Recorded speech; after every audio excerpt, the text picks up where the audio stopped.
I'm Jezebel, firstcomicsnews.com, and I am here with Keith Arem, PCB Productions. Okay, so I was just, checking out the convention, and you have a really pretty booth, first of all. Thank you. Thank you. So, I mean, you have like a very professional setup. So you are very professional?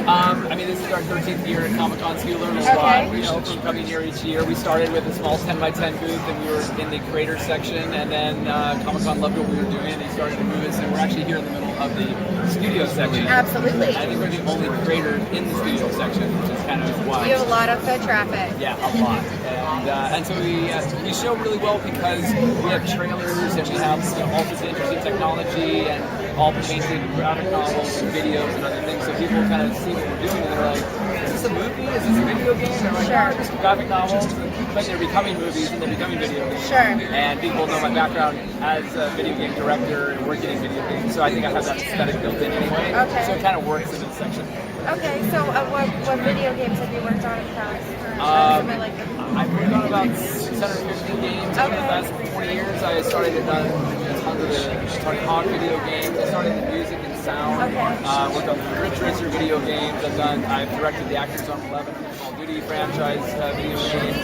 Prince of Persia, Splinter Cell. I played all of the Prince of Persias. We had a lot of fun. So our company does about 30 to 35 games a year. Okay.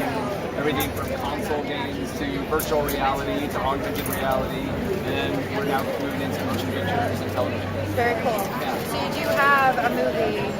So I just did my first motion picture, which is the Phoenix Incident. Okay. It was actually a small script that we did, and this was a labor of love because it was like a small $1 million film. We set it up sort of as a fake documentary.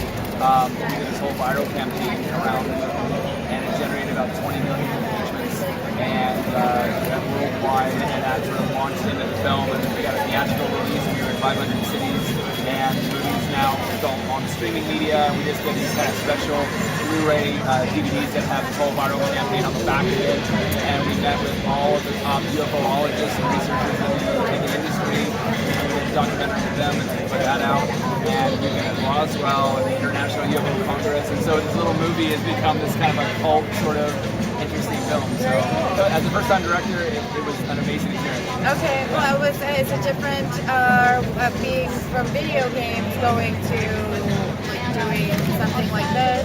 Well, it's interesting because in video games you're telling like non-linear narratives where you have different choices, you can go different directions, and the player sort of has the ability to choose where they go in the story.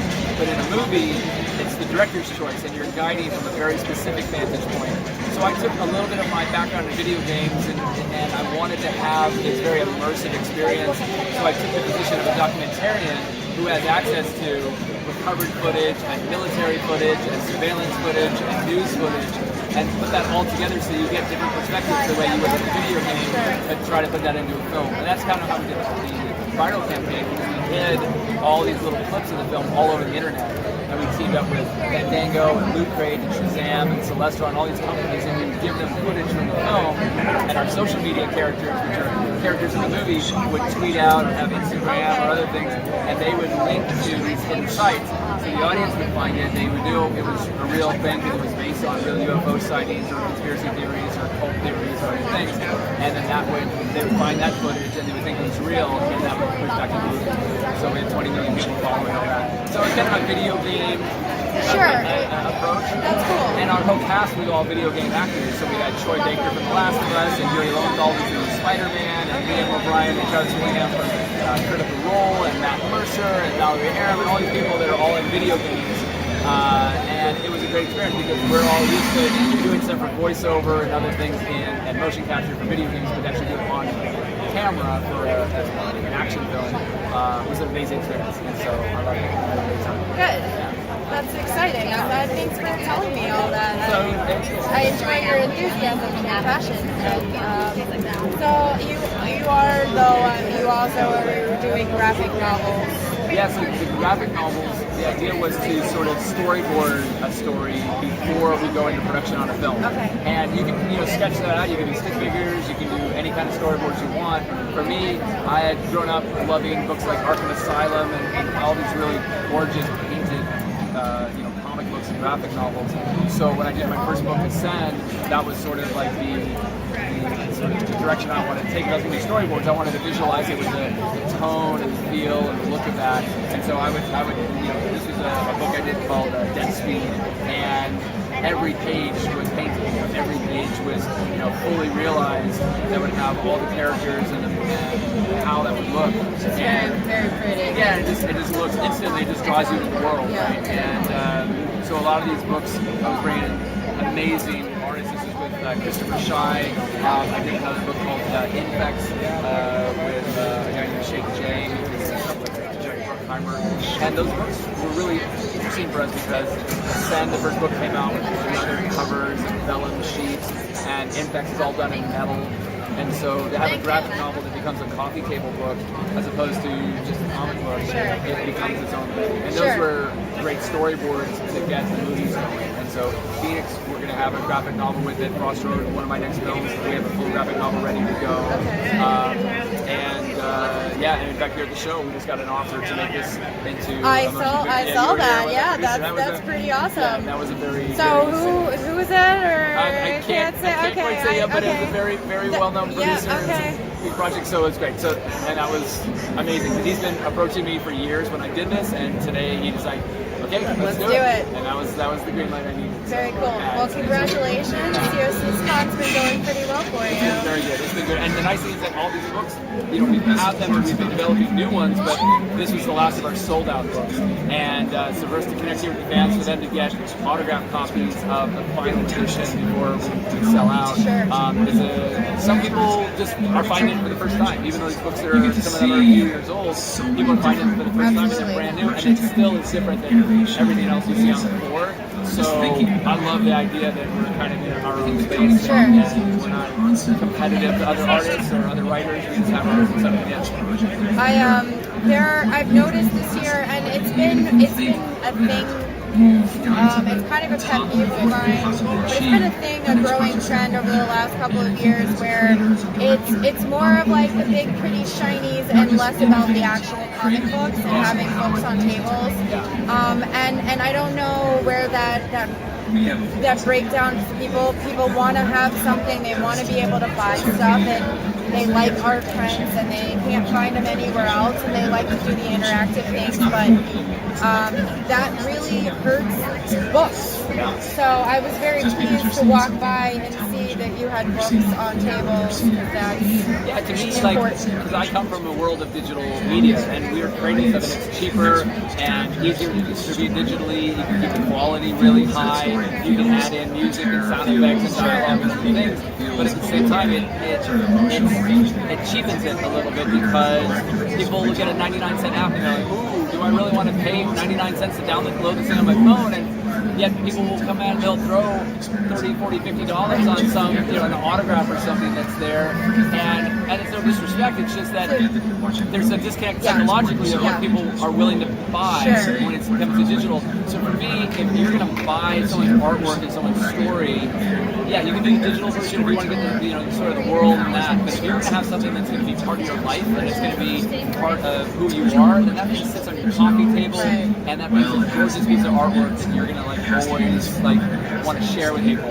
And that's why I wanted the quality there. And most publishers, no disrespect to the publishers, but publishers are they want to get as many units out as possible and as cheap as possible. And I think that it doesn't make sense. Like, why would you want to have a $40 metal book or a $75 leather, covered graphic novel? And to me, the fans want that. It's just not a good business decision for us, that's trying to keep the bottom line. Well, or somebody that's fresh out of that's throwing a comic book together, you're not going to start immediately charging $75 for a product that nobody knows who you are and you have zero. It doesn't matter how great you are. You're going to run yourself out of resources. Right. But what was interesting is that this was my first book. Sold for $75, and we did 20,000 of it. Wow! And so, for a first-time writer, it was amazing because it just resonated, especially here at the show, because all these people that were coming by, it connected with them, it connected with the story, it connected with the characters, it connected with the world, and it was such a new look at a familiar topic of angels and demons that it became what launched it with Image as its first version of that, and became the #1 selling book. So. Now, do you think your background and who you are has had some type of influence or assistance in helping you get those? I mean, your movie, you've got big game, video game players, and your first book, you immediately went to Image. You know, people don't necessarily have those opportunities. I think as a storyteller, I don't care about what medium I'm on. Okay. So I started in music, and you tell music, and music becomes a story, right? If you're on stage and you're doing a performance, you learn about timing and pacing and communicating with an audience. And as even someone who would tell a story around a campfire, you're still a storyteller first. And then whether you're telling it in a graphic novel or a comic book or a movie or a video game, I think it still comes down to a world that people love and characters they can identify with. So I think that by the benefit of being able to be involved with these great projects and be able to see how another team creates an award-winning game, and even though I have the benefit of being able to direct the actors or the story or motion capture or do the sound for it, you're around these other creative people and you see the expectation level and the way that they see the quality level being there.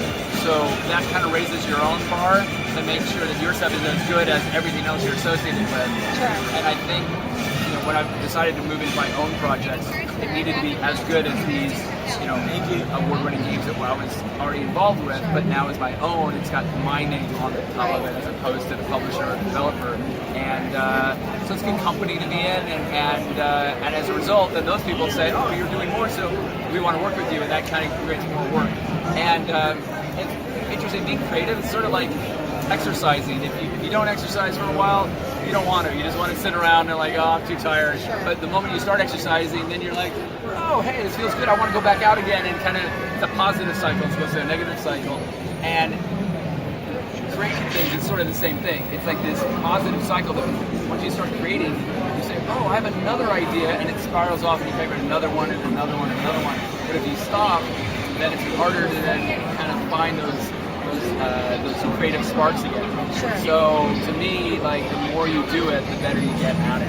And so I don't think creatives ever stop. Like I think it's hard to turn that part off or say you're going to retire or step down. It's just coming up with new ideas. Sure. Yeah. So I love your business card. I have a thing for business cards because of what I do, and I try to do at least 8 to 10 cons a year. Yeah. And I usually come home with a stack of business cards, and I always do who's my favorite business card of the con. And this is really pretty. I really enjoy this.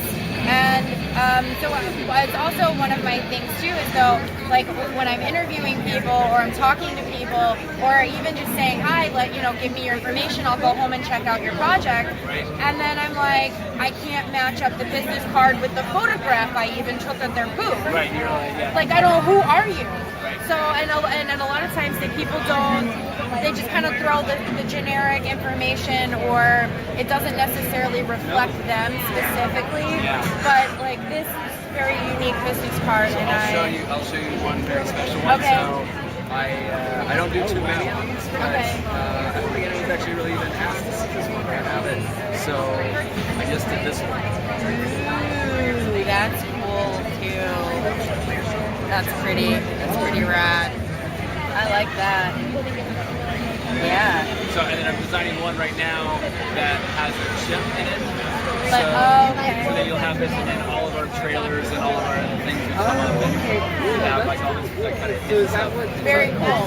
So that's kind of your thing, though. From what your guy over here is telling me, your Effects actually has an app that goes with it as well that has hidden stuff in the book. Yeah, so we have a digital version of the book, and the book itself is a metal covered book, but we decided to do one that was a digital version.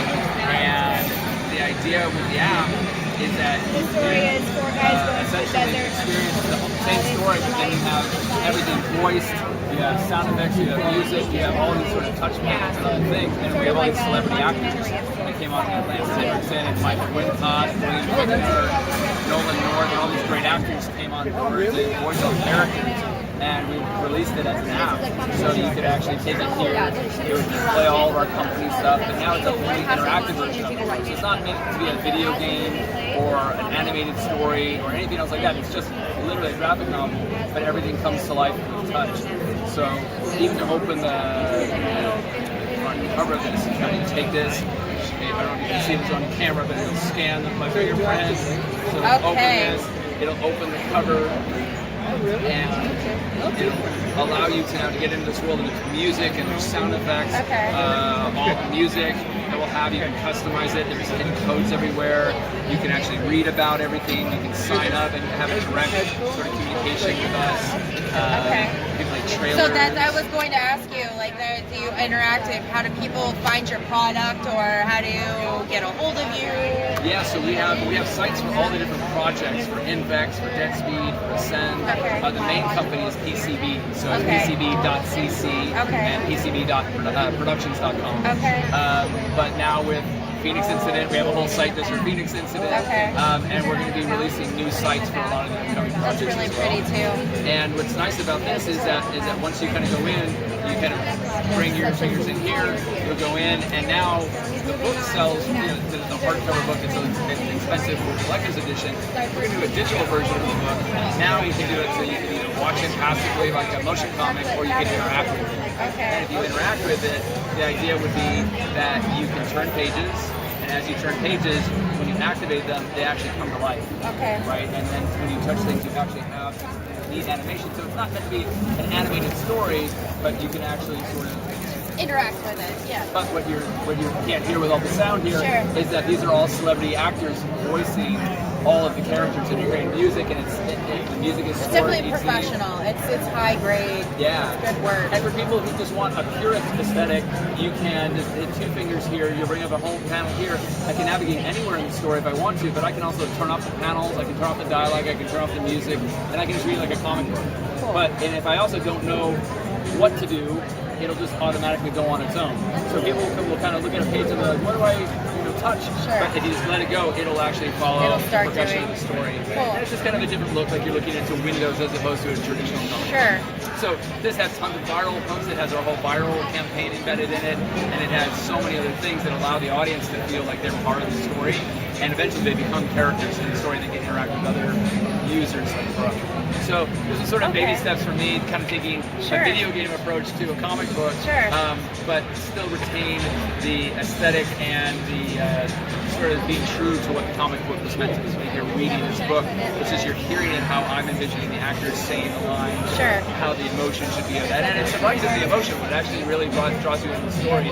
And we were really happy with the way this came out, and just the fact that I was able to sort of develop this with my own team and then have to sell it to another company, do that all with my own resources.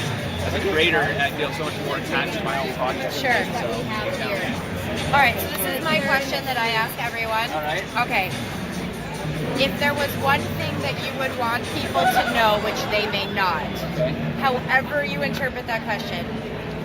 If I would have one thing that they would you, if there was one thing you would want everyone in the world to know, which they may not, what would it be? Wow, about me or just about anything? However you interpret it. I know, it's my question. It's good, right? One. I know. That's a very loaded question. I know. That there are amazing things happening right now that I don't think a lot of people are aware of, that are about to change our perspective on humanity. And that's not to be a philosophical or spiritual answer. I think that I've just seen and experienced some things through all my journeys, and I think that it's going to be interesting. I think the next 10 years are going to change people's outlook on the way they see life, and I'm excited to produce the change. Well, thank you so much for your time. You've got people here. It was a pleasure. Thank you for having me, and we'll see you soon. Excellent. Thanks so much. All right, thanks. See Bye. ya.